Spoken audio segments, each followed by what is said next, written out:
Good morning everybody. बेटा अपने last वाले लेक्चर में हम लोगों ने जिनोन के फ्लोराइड्स की स्टडी की थी, है ना। फ्लोराइड्स में हम लोगों ने 3 कंपाउंड पढ़े थे, XeF2, XeF4 एंड XeF6। तीनों में जो मेन ध्यान रखने की बात थी वो इनकी स्ट्रक्चर और शेप, है ना। और बेटा इनकी वाटर वगैरह के साथ जो रिएक्शंस थी, 3-4 रिएक्शंस थी टोटल, वो आपको ध्यान रखनी है। अब बेटा हम फर्दर आगे बढ़ते हैं इसके ऑक्साइड्स की साइड, ठीक है। उससे पहले मैं आपको एक बात बता दूं, मैंने आपको ग्रुप 16 के नोट्स दिए थे लास्ट वाले उसमें सैटरडे को अपने केमिस्ट्री टाइम में बेटा एज ए पीडीएफ सेंड किए थे। वो आपको एक बार अच्छे से बच्चे रीड जरूर करने हैं और आई होप आपने कर लिए होंगे। बेटा ऑक्साइड्स में आगे बढ़ते हैं, ज्यादा डिस्कशन करेंगे नहीं, जो इंपॉर्टेंट चीज है वो पढ़ेंगे, क्योंकि आप लोगों को जो मैं 40 ईयर लाइव सेशन में करा रहा हूं उसमें आपने एक बात तो देख ली होगी कि अपना जो आईआईटी है वो क्वेश्चन कहां से पिक करता है। बेटा क्वेश्चन वो पिक करता है या तो ऑक्सीडेशन नंबर से, स्ट्रक्चर से और कंप्लीट द रिएक्शन से। तो इनके अलावा हमें और चीज की स्टडी करनी ही नहीं है, बाकी स्ट्रक्चर शेप सबके दिमाग में रखनी है बेटा। तो हम ऑक्साइड्स की ओर बढ़ते हैं बेटा। अपने ऑक्साइड्स जिनोन 2 टाइप के शो करेगा यहाँ पे, एक XeO3 एंड एक XeO4, ठीक है बेटा। XeO3 जिनोन ट्राइऑक्साइड और बेटा XeO4 जिनोन टेट्राऑक्साइड। कौन कौन से बेटा? Xenon trioxide and xenon tetroxide. बेटा ये 2 टाइप के ऑक्साइड आपके जिनोन शो करता है, ठीक है। तो हम एक एक करके दोनों की स्टडी करेंगे। आज ही के लेक्चर में दोनों की स्टडी हम खत्म करते हैं, ज्यादा बहसबाजी करनी नहीं है, वही बात जो मैं रिपीट कर रहा हूं, सिर्फ स्ट्रक्चर शेप और रिएक्शंस देखनी है हमें। तो बेटा जिनोन ट्राइऑक्साइड की जो प्रिपरेशन है सबसे पहले वो देखते हैं। XeO3 की हमें प्रिपरेशन रिएक्शंस देखनी है कि इसको प्रिपेयर कैसे कर सकते हैं हम लोग, है ना। प्रिपरेशन रिएक्शन में अगर आपको ध्यान हो तो हमने जो XeF4, मैं पीछे की एक बात रिपीट करूंगा, वहीं से बात उठ के आएगी XeO3 के बारे में भी। XeF4 और XeF6 की जो हाइड्रोलिसिस की मैंने रिएक्शन कराई थी आपको, कंप्लीट हाइड्रोलिसिस, उसमें आपको पता है जो मेन प्रोडक्ट आ रहा था वो क्या था? जिनोन ट्राइऑक्साइड था। तो बेटा उन्हीं को रिपीट करते हैं। XeO3 जिनोन ट्राइऑक्साइड की जो पहली प्रिपरेशन रिएक्शन है वो है कि मैं जिनोन टेट्राफ्लोराइड का जब कंप्लीट हाइड्रोलिसिस मैं कर दूंगा, 12H2O के मॉलिक्यूल्स मींस कंप्लीट हाइड्रोलिसिस जब मैं कर दूंगा तो आपका प्रोडक्ट क्या बनेगा बेटा? XeO3 plus 4Xe plus 3O2 plus 24HF। By product हैं ये वाले तीनों, ज्यादा फोकस करने की जरूरत नहीं है, मुझे मेन फोकस इस वाले कंपाउंड पे रखना है, XeO3 पे।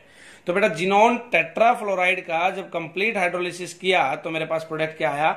Xenon trifluoride.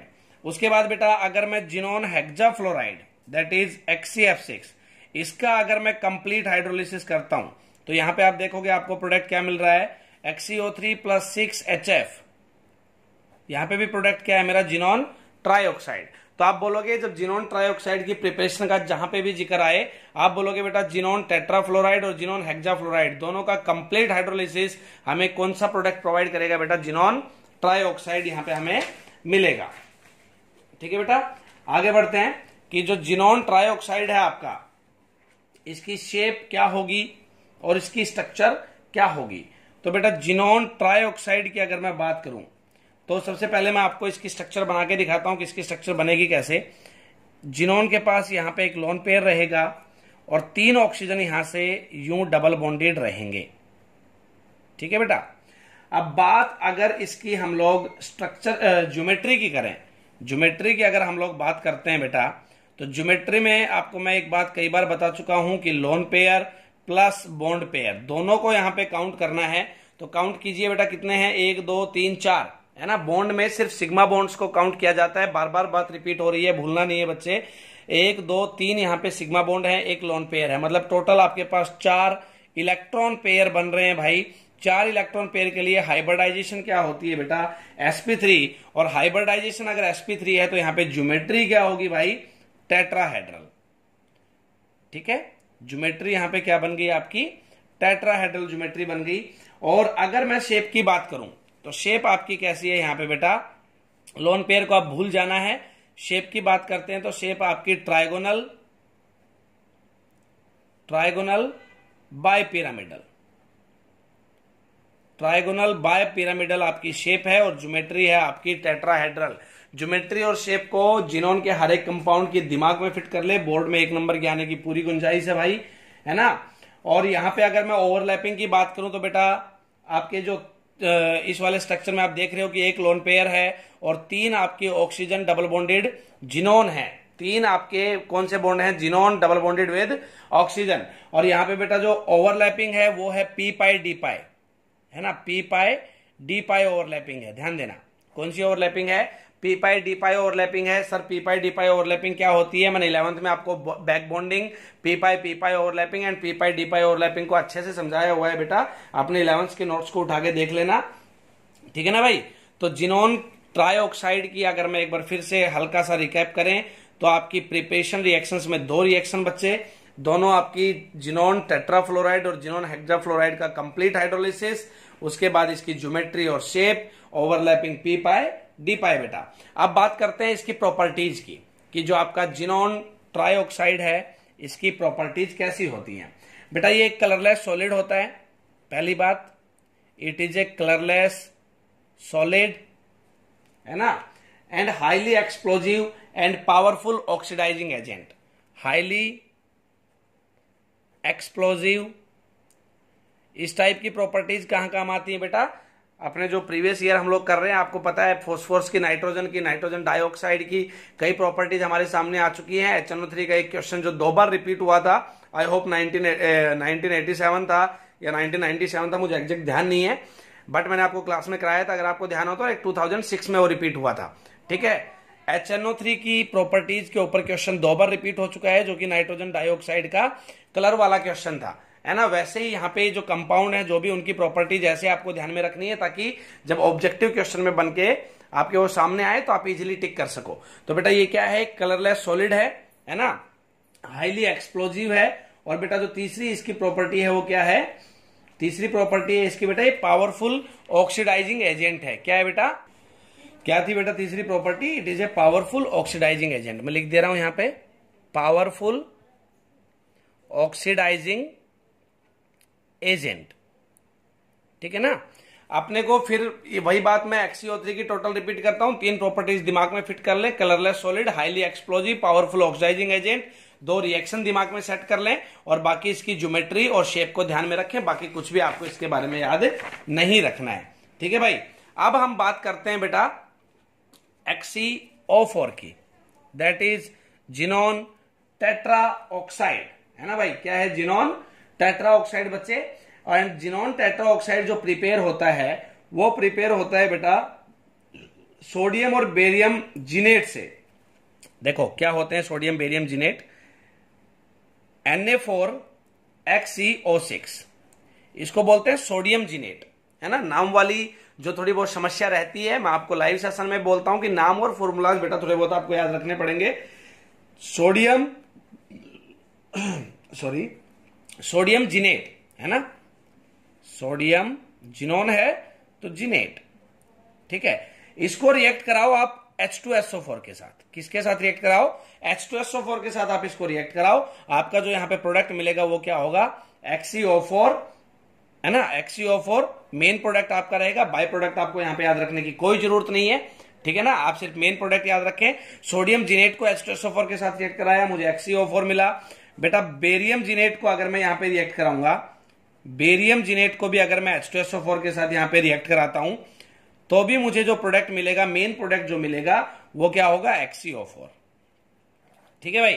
तो सोडियम और बेरियम जिनेट को जब सल्फ्यूरिक एसिड के साथ रिएक्ट कराते हैं तो आपको प्रोडक्ट क्या मिल रहा है? मेन प्रोडक्ट बेटा जिनोन टेट्रा ऑक्साइड मुझे यहां पे एज ए मेन प्रोडक्ट मिल रहा है। तो ये आपकी जिनोन टेट्रा ऑक्साइड की प्रिपरेशन रिएक्शन हुई, है ना। और बेटा इट कैन बी, जो साथ में बाय प्रोडक्ट मिलेंगे ना यहाँ पे, उन बाय प्रोडक्ट के साथ इसका आपको मिक्सचर मिलेगा। ये तो हर जगह होता है बेटा, कोई भी रिएक्शन आप केमिकली प्रोसीड कराओ, अगर 2-3 प्रोडक्ट मिल रहे हैं तो आपको मिलेंगे तो वो सेम कंटेनर में ना। अब सेम कंटेनर में मिले हैं तो इसका मतलब क्या है कि अगला मुद्दा होता है उसको प्यूरिफाई करने का, उसको आइसोलेट करने का, उसको अलग करने का, ठीक है भाई। तो जिनोन टेट्रा ऑक्साइड को हम लोग वैक्यूम सब्लिमेशन से, मैं लिख दे रहा हूं वैक्यूम सब्लिमेशन, है ना, वैक्यूम सब्लिमेशन से क्या कराते हैं? इसको हम लोग प्यूरिफाई करते हैं। अब सर वैक्यूम सब्लिमेशन क्या होता है? वैक्यूम सब्लिमेशन इज नथिंग बेटा, it is only sublimation under vacuum, है ना। सब्लिमेशन प्रोसेस जो आप 9th-10th में पढ़ के आते हो वही कराना है, बस आपका जो इन्वायरमेंट होना चाहिए वो कैसा होना चाहिए, वैक्यूम होना चाहिए, उससे ज्यादा कोई कहानी नहीं है बेटा। अब बात है इसकी स्ट्रक्चर, शेप, ज्योमेट्री की, है ना। XeO4 की ज्योमेट्री वगैरह आप डिस्कस करनी है। केमिकल रिएक्शंस में सिर्फ आपको सोडियम जिनेट, बेरियम जिनेट की 2 रिएक्शंस ध्यान रखनी है, मेन प्रोडक्ट ध्यान रखना है, और बेटा इसको हम लोग प्यूरिफाई कैसे कराएंगे वो बात आपको ध्यान रखनी है। वैक्यूम सब्लिमेशन से हम इसको प्यूरिफाई कराएंगे, ठीक है बेटा। अब XeO4 की हम लोग किसकी जिक्र करते हैं, शेप और स्ट्रक्चर का। अब बेटा इसकी जो स्ट्रक्चर बनेगी वो यूं होती है,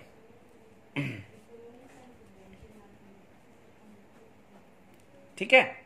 सिर्फ फर्क इतना है कि XeO3 में इस ऑक्सीजन के बजाय यहां पे एक लोन पेयर था, अब यहां पे आ गया है ऑक्सीजन।